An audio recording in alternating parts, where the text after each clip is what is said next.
Hello and welcome to Beyond the Protein Shake, the science and practice of recovery nutrition. My name is Em Palmerton. I'm from Brick by Brick Sports Nutrition, and we're going to be covering part 1 of the masterclass and Q&A.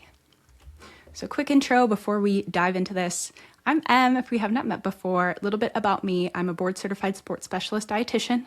I've worked with hundreds of humans and athletes at every level from recreational to elite to develop nutrition strategies that are practical, repeatable, and don't require obsessing over numbers. I am all about keeping performance nutrition as simple and doable as possible. I'm also a certified strength and conditioning specialist with a bachelor's degree in exercise science. And I can say from experience that a lot of training advice online is overcomplicated and littered with misinformation. I love combining exercise science, the science of good loading, good training progression, along with nutrition. I also recognize that knowledge is not the be-all end-all of nutrition. We have to talk about application. But in this particular webinar, we are going to be focusing a little bit more on knowledge than is typical because clarity and understanding is the first step to recognizing where you need to tap into the many benefits of nutrition without, as I would call it, losing the plot. Okay, so you are in the right place. If you are somebody that has no problem showing up to your training sessions, you are consistent in the gym, but you aren't seeing the progress or results that you're hoping for. Maybe you're even feeling sore, exhausted, and like there is nothing left in the tank for your life outside of training or the gym, and you're wondering if you're missing something important. Training is supposed to enhance your life, and you're questioning if there's something that is missing. Maybe you are somebody that wants to tap into the benefits of performance nutrition, but you also don't want to spend a bunch of money on supplements, and you're overwhelmed by social media telling you everything that you have to do to hack your recovery and your training progress. So, just so you're aware of what to expect here, this masterclass should be about in the 30-minute range. We are going to cover the science of recovery, but really the absolute need to know bare bones basic so that we can apply nutrition and also be able to better recognize when things have gone awry, okay? And at the end, I'll give you a form to provide some feedback as well, just to help develop this training. We are also going to dive into some of the practical recovery nutrition tools. Again, practical is the key word here. We don't need to overhaul our entire life to start to improve our recovery. And then we'll also talk about some practical tools that we can use so that we can observe our recovery in real time. Okay, so the science of this, again, bare bones basic. This is going to be super simplified. Maybe you are already familiar with this, but it's really helpful that we are laying the foundation and we are using the same language when we're talking about training and recovery. So this is the absolute foundation, bare bones basic. If you were to go to school and to get a degree in exercise science, you would learn this, okay? So again, very basic, SAID principle. This means specific adaptation to imposed demand. Very simple. Super compensation means that following a training stimulus with appropriate recovery, performance capacity will increase. Again, simple, seems intuitive. Maybe even you're like just nodding your head like, oh, this makes sense. But the idea is that when we are given a specific training demand, AKA back squatting, we will adapt to that specific demand, which means that our bodies will repair from a stimulus. It's not like this wear and tear idea. Again, very, very simple, but important to recognize. This idea that if we are to wear and tear things, which is kind of how we sometimes see bodies, it's like, oh, we're breaking down tissue, we're breaking down bone, X, Y, and Z. That is part of the equation, but we want to adapt, and bodies do adapt to the imposed demand, provided that we can recover from it. When that demand exceeds our current capacity, or we are not able to recover from it, our capacity does not increase. Our capacity does increase if the loading is appropriate and we appropriately recover from it. Again, very simple, but also important. And this is how this actually looks in real time. So you'll see at the left-hand side, that normal baseline here, this is where we're starting before a training stimulus, okay? And then right about here, this is where we train. We go to the gym, we get a workout in. Our performance temporarily decreases while we are undergoing the process of recovery. And then provided we have that appropriate recovery and time, here at the bottom, time, where this stimulus is removed, then we compensate. Our bodies adapt, we get stronger, we get better, whatever that adaptation is. Now, important to note, we need this time, we need this recovery. This could look a little bit different for each person, but it's important. And it also is just a reminder of the fact that we are not actually getting stronger in the gym. We're getting stronger in the days following the gym. And this curve here, this recovery to supercompensation, is the most important if we actually want to adapt, to get stronger, to become more athletic, whatever it is that we're shooting to do in the gym. Okay.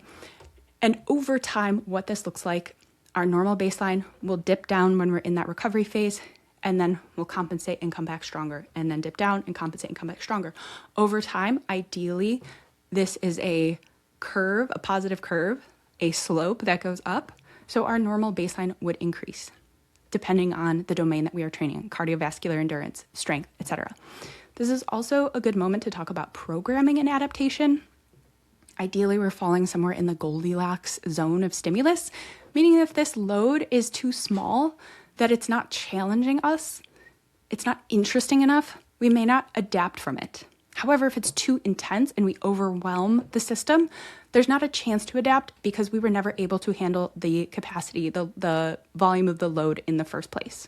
Okay, so just keep that in mind that we are working with our current capacity. We are intentionally overloading it, maybe not at every single session, but intentionally challenging the system with the goal of adapting back stronger. Okay. And this, again, could look very different. It's not usually this perfect curve, but it's just a very, very simplified visualization of what we want to happen when we are adapting from training. Now let's get a little bit more complicated. We're going to zoom a little bit out. So we had this ideal scenario where we input this training stimulus, this training input, we dip down, and then we return stronger. That implies that everything else remains exactly the same. That is just not actually accurate because we are human beings that exist in our own environment, our own lives. And the thing is that our bodies cannot differentiate between the stress of training, and yes, training is a stressor, and the stress of life. So we have to bring that into consideration when we are looking at what is our training load going to look like. Okay, so we have this little person here. We're going to assume that's you. You're taking in that training. However, there are also biological factors. So let's say you have experienced an injury where there are some tissues, protection happening that are not fully ready to be loaded. Maybe we have a lot of fear around movement. Maybe we have mental stressors going on. Maybe we have a lot of anxiety, a lot of stress. That is part of our stress picture and really what our readiness looks like. And that can include our sleep, our nutrition, our mood. How well are we recovered from our last training session or other life stressors? And then, of course, we have that allostatic load. Allostatic load just really means all of the vague life stressors that we are facing. This could be the stress of your job, the stress of, say, food insecurity, stress of, feeling like you've been discriminated against. There are many, many things that are a little bit more abstract, hard to see in a concrete way, but they matter, along with life stressors, things going on, interpersonal conflict. They all are stressors that influence how well we are going to respond to training. And like I said, that last image, this is an idealized world where you have a person who maybe their whole life is about training and it looks perfect like this. For a normal human, it does not always look like this. We just also want to keep in mind that our capacity, which we're going to talk about right now, our capacity is something that is going to shift from day to day, from week to week, to month. And we want to make sure that our loading is able to fit into our current bucket of capacity. So I love the bucket model. I find it to be very, very helpful for conceptualizing this because we can't always put a number or quantify what our life loads look like. However, we can kind of look at this bucket, our capacity, as something that is going to shift from day to day, and we can influence how we are loading or unloading this bucket. So we have to stay within the current capacity of our bucket. That is the goal. And we can do this through multiple ways. We can prepare our readiness. Maybe we're doing something like physical therapy so that we're able to train specific tissues to be able to load better. Again, we have to be able to recover that, but maybe that's something that improves our capacity.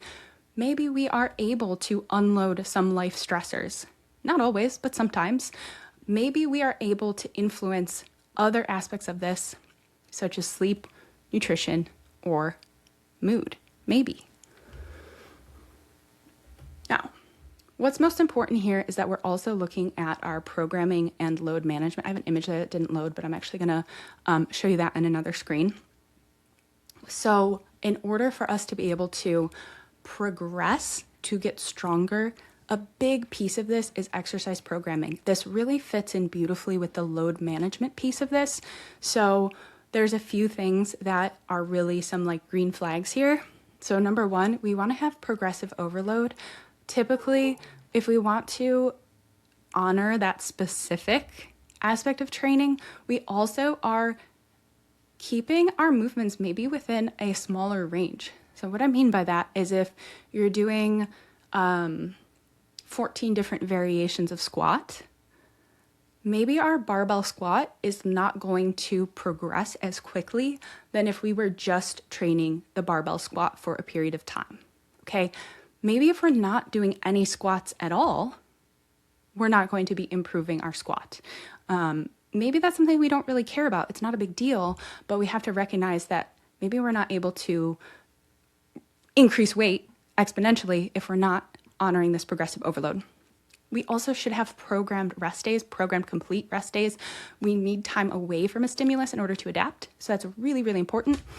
And also we should have training loads that are adaptable and flexible. Typically not a huge fan personally of set numbers for training loads. Sometimes it works for some people, but there should be some degree of flexibility and adaptability because the person that shows up to the weight room is going to be different from day to day. So the don'ts here, if we want to dial in on load management, we don't really want to do super random workouts or use fatigue or soreness as a marker of success. Oftentimes when we are feeling excessively fatigued or excessively sore, it's more a sign that we've done a movement or something that we're unfamiliar with, rather than it's a sign that we're going to adapt or come back stronger or like get more burn or muscle build or whatever. Really, if those random workouts are not allowing us to progressively overload, then we may not actually be getting stronger, even if mentally it seems like we're getting really tired. Same idea with the RX or die. If we have this idea that we have to hit certain numbers, this could be a you thing. This could be an athlete thing where we see like I have to do, if there's a range, I'm always having to do the higher end of the range. If there's a program number, I have to hit it. This is where we can get really into trouble because maybe the coach who wrote that programming isn't considering that you were up all night with a crying baby. And if that's the case, we may need to adjust. Same idea with percentages. They do not need to be do or die.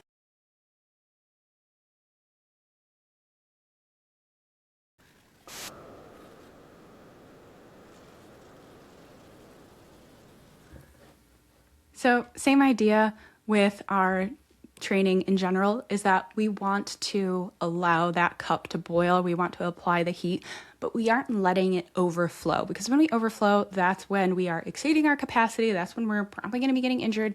That's when we are excessively sore. We need a break from life. The idea is that we're applying some heat and then removing the heat, applying the heat, allowing for recovery, and then applying the heat again. Okay, always staying within the capacity of the athlete and the athlete's system. So let's talk about where nutrition fits into all of this. So this is really my mental model when it comes to nutrition and training. There's lots of other ways to do it. This is not like the Bible, but I'm going to share with you how I think about this. So our bucket is our capacity, and we can influence that capacity, as I mentioned, through things like training specific tissues.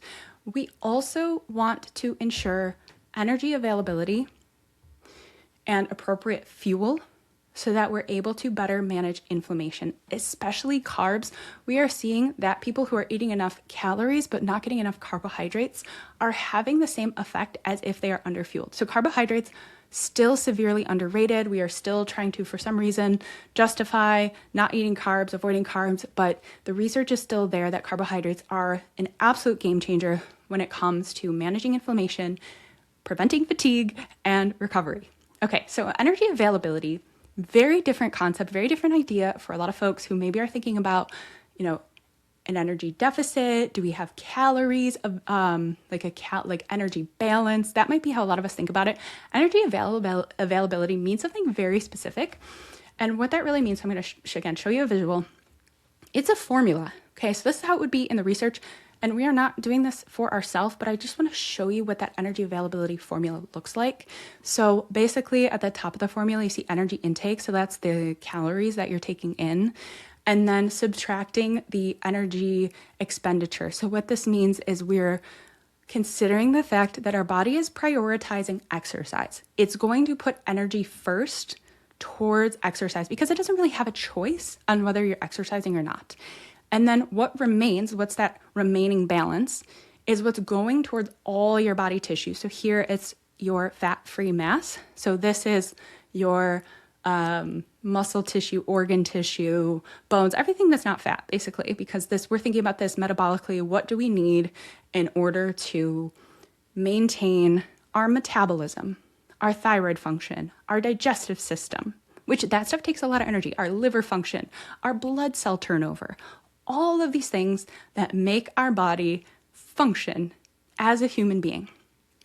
And when we have a situation where there's not a lot of energy available for all of our body tissues, we kind of get that like straw shack on the left where there's not a lot of energy to reinforce the foundation. The roof is a little iffy. We kind of got a dirt floor up in there. Not the best. This is when, again, our capacity, our bucket, might start to have some patches or leaks in it. On the right-hand side, you'll see a house that if there was a lot of energy, or even we can think about it as like having a lot of money to spend on materials, on building a really strong roof, a strong foundation, reinforcing our windows, our bricks, those electricity bills are paid. We've even got some landscaping out front. This is a situation where we have really good energy availability. We're able to build a really strong bucket or a really strong house in this situation. Okay. And then we also have to consider our ability with our nutrition to affect our readiness. So again, our sleep, our nutrition, and our mood, this is all kind of how I look at nutrition as part of how we are influencing our individual readiness and our training response. So how well are we able to handle the training load and recover from it? And are we getting in our own way when it comes to recovery? So this is our ability to return to baseline. So this is another definition of recovery, is our return to baseline. So depending on the type of training that we did, how long that training took, how intense that training was, the environment that our training was in, is it in the heat, is it indoors? We want to be able to return to the baseline when it comes to things like lost fluid, used carbohydrates, and any sort of repair, any sort of damage that may need to be repaired. Okay, so we're looking at it both ways. One, are we prepared through our capacity and our energy availability? And two, are we able to return to baseline? Okay, so how I like to think about this is the sandwich method, all right?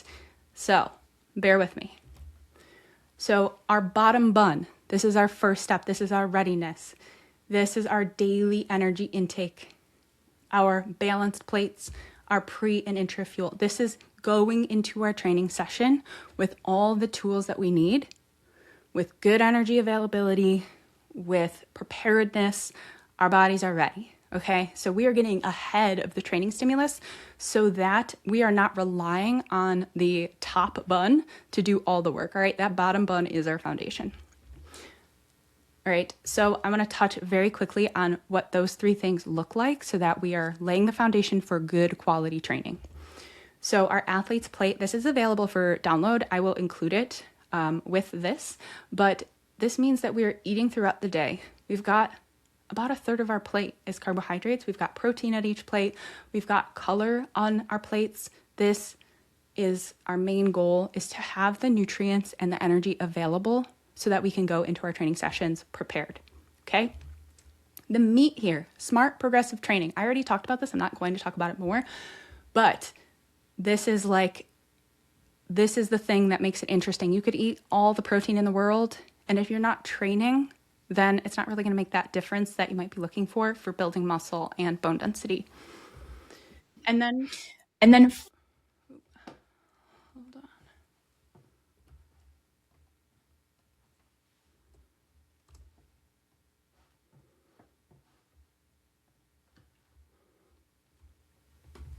And then finally, we are looking at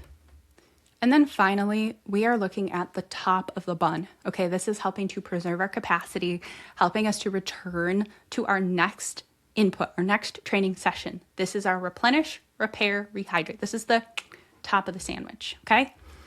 So what that could look like, because again, this is going to depend on what we are doing, how intense our training is, sweat losses, are we training in the heat? That matters. However, good rule of thumb here is that when we are training, we are depleting glycogen. Okay, if someone is training as an endurance athlete, they're going to be depleting more glycogen likely than someone who is strength training. So keep that in mind. The recovery process is ongoing for 24 to 48 hours following a training session. So we don't have to get it all into this post-training sandwich or whatever. That process is ongoing, but this first meal can be a really good way to be thinking about, okay, what do I need to do to be able to get back to baseline? What do I need to replace and replenish so that I can start this recovery process and allow myself to fully recover before my next training session? If you are somebody who is training 2-a-days, if you're at a tournament, this is extra important. But if you are somebody who is training like 3-4 days a week, a little bit less intensively necessary, but still nice. We want to get something in, ideally within an hour, maybe 2 hours after training. If you are eating after, so let's say you train in the morning and then you're going to have breakfast, you don't need to have a recovery beverage plus a recovery meal. You can kind of have it in your meal altogether or your next planned snack. We just might want to shift some of the contents to support recovery. We want to make sure that we've got some protein there. We want enough that we're sort of triggering that recovery process. It does not need to be 40, 50, 60 grams of protein. Somewhere in that like 10 to 15 grams of protein is plenty. We can get that in a larger serving of chocolate milk. If we're into something like that, soy milk is a good replacement, or dairy, just an easy, convenient source of protein, but there's obviously plenty of other sources of protein. We also want to replenish some of the fluids that we're losing. Believe it or not, fluids play a really big role in nutrient delivery. So in order for those carbohydrates and oxygen and all that other recovery and repair process to happen, it needs to be able to arrive at the muscles and the tissues, and water helps us to do that. If we've sweat a lot, if our training has exceeded an hour, or you're a heavy sweater, or it's just hot outside, you may benefit from including electrolytes, which could be in food. It could also be an additional thing that we're including with water. All right, so that's the science of recovery. That is the overarching view from a mile away of how we're thinking about recovery. But now I want to start to talk about, how do we know if we are recovering, if we are not recovering? And really the key thing that I'm looking at as a dietitian and what I'm seeing in athletes is that we are looking for the signs of underfueling, because this is really incredibly common for folks who are doing some structured training on top of their life, simply because there are so many misconceptions about how much nutrition, how much fuel an athlete needs. So I see a lot of athletes who are underfueling or underestimating the fuel that they need for how much they are training. So very simply, what is happening with underfueling?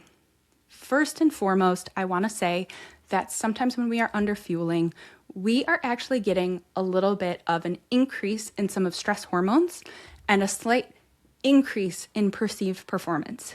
And this is simply because of an evolutionary adaptation where it's stressful to not have enough to eat.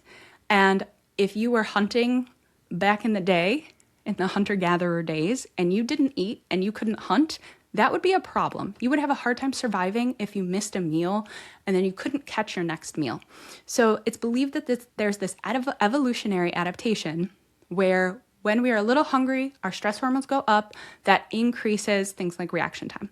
However, it is a shaky foundation to build your performance on, and it's a short-term perceived benefit. It is not a true long-term benefit. So if your concern is long-term training, being able to play the long game, then I would really encourage you not to rely on that as a sign that everything is going well.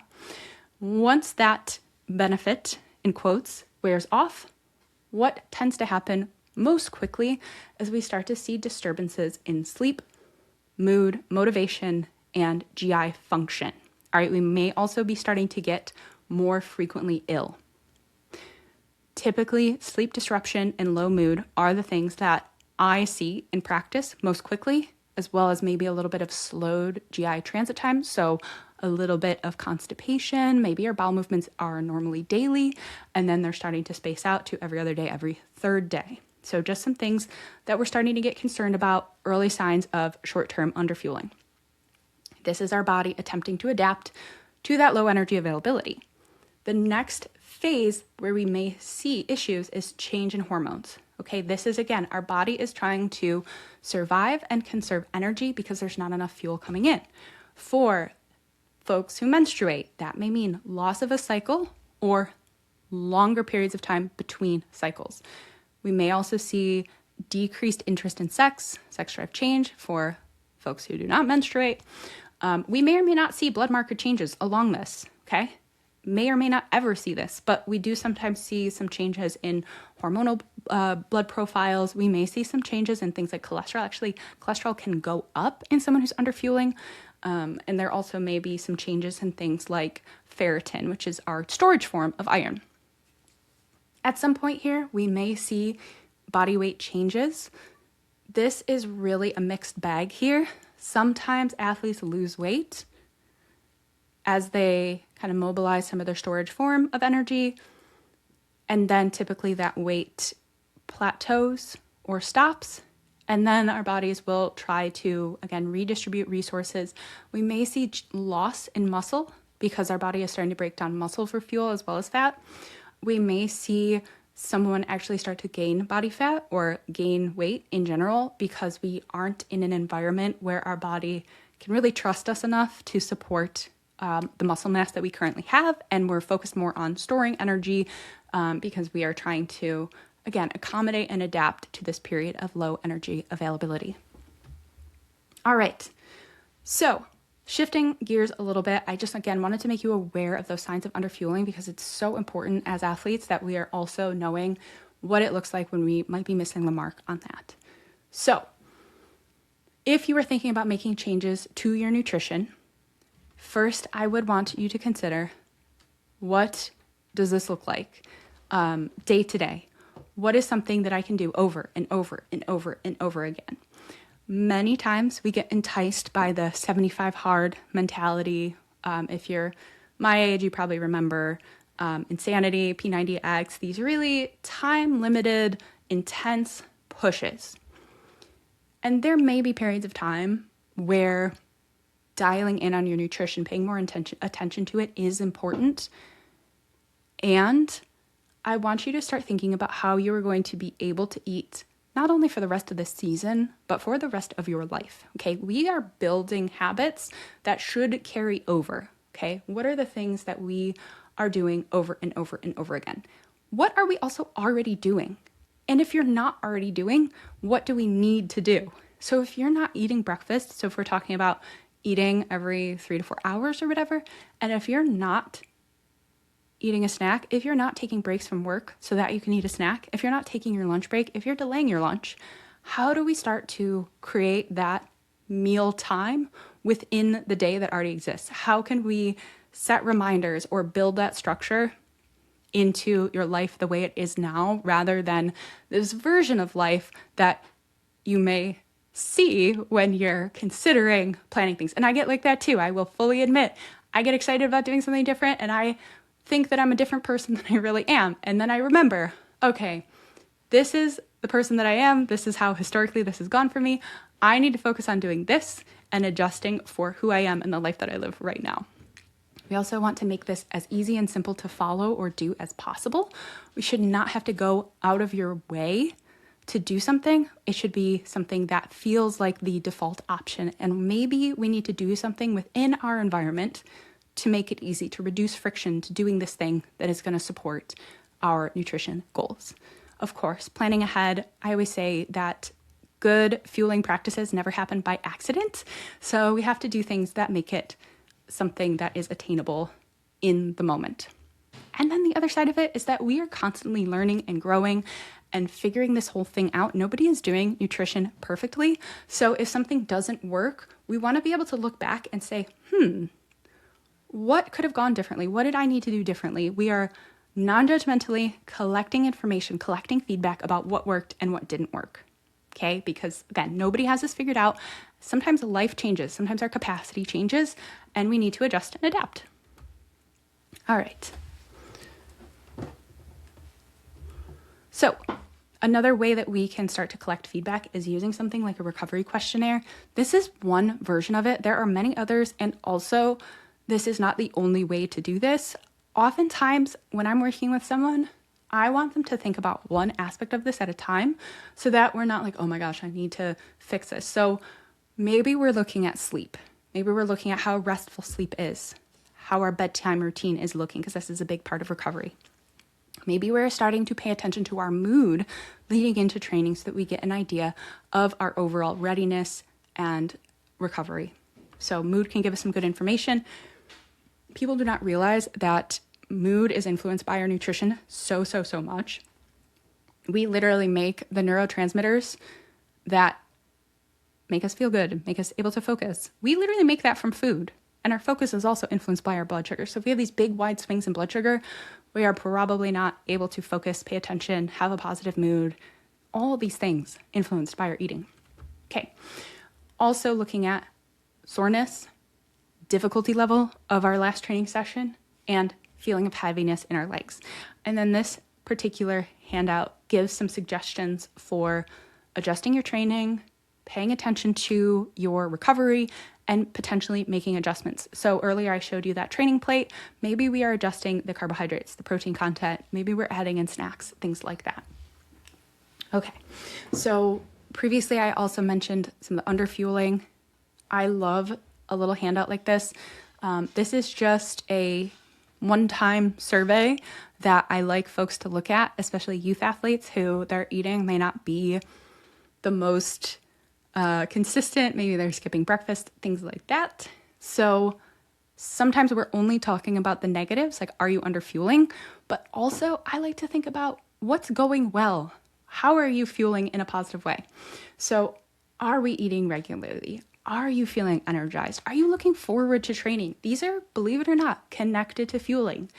Are we progressing? Are we constantly having to take weight off the bar? Once in a while, not a big deal. It could be a training adjustment, but we want to get curious if overall we are very stagnant in our training. Okay, so a little challenge. So as you know, there is going to be another piece to this, which is our question and answer. I answer some questions that were submitted, and a little implementation challenge, maybe before you watch this next chunk, maybe after. I want you to complete a 24-hour audit. So looking back at the past 24 hours, we're switching our mind. Other than thinking about how can I recover from this training session, what did I do before this training session to prepare for it? Did you hydrate consistently, sleep greater than 7 hours, and eat every 4-ish hours? And if not, I want you to get curious about why not, what got in the way of doing those things. And beyond this, you can decide if there is one piece of this that moving forward, you may want to shift or change or do differently. All right, so I would love if you could scan this QR code. It will take you to a Google form to submit feedback. You can also email me. The big thing that I want to know that would be so helpful for me is I want to know what your biggest win, aha moment, or takeaway from this that you experienced. Also, feedback is great. If you don't feel like you got anything from it, I also want to know, because I'm also operating on assumptions on what I see with athletes and clients that come to me who have not done some of this work in nutrition. So I really, really want to know if there was anything here that was really helpful or something that would be helpful to ask. All right. Thank you so much for your attention. I will see you in the Q&A and hopefully in my email inbox. Take care.